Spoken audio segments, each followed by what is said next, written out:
giusto l'accenno che hanno fatto Cianova, Lagna.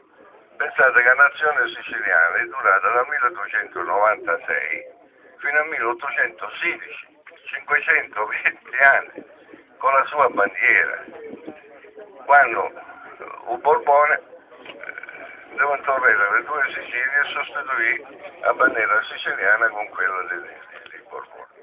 Ora noi festeggiamo in Italia 150 anni della nazione italiana. Nel luglio nascerà un libro, un saggio di cui io sono coautore, che è La nazione che non fu. Perché chi è la nazione? Siamo nell'origine. La nazione, un grande francese, Renate, disse, la nazione è il plebiscito di ogni giorno. Che significa che ogni cittadino deve sentire la nazione, si deve sentire parte della nazione. Ora io dico da siciliano ai siciliani e anche agli altri, quelli che nel 1860-1900, ogni 10 anni, 82, 92, 2002 fino al 2012, centinaia e centinaia di migliaia di siciliani andarono via, le comunità argentine e brasiliane nacquero allora.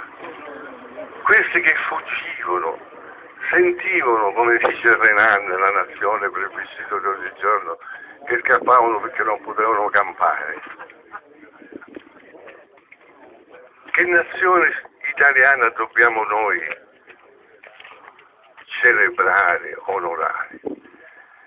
Quella del generale Giuseppe Govone, criminale di guerra, nominato senatore del Regno da Vittorio Emanuele II, re galantuomo, padre della patria, che ha bruciato vivi centinaia di giovani renitenti alla leva che si imbucciavano un tevagliare solo nella zona di Corleone. In una volta fece bruciare 200 pagliari e bruciavano paglia e carne umana. Questi sono fatti storici, veri, reali. Nel libro La nazione che non fu ne troverete tanti di queste barbarie.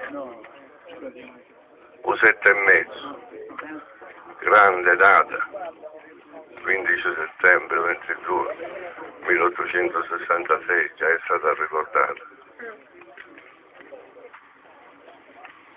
Ma voi sapete, i siciliani, quante? Che quando fu riconquistata Palermo fu bombardata dalla flotta italiana. I morti sono stati non meno di 5.000, secondo alcuni 8.000. I morti a Palermo. E dopo il generale, con i pieni poteri, fece la rappresaglia per una settimana dopo.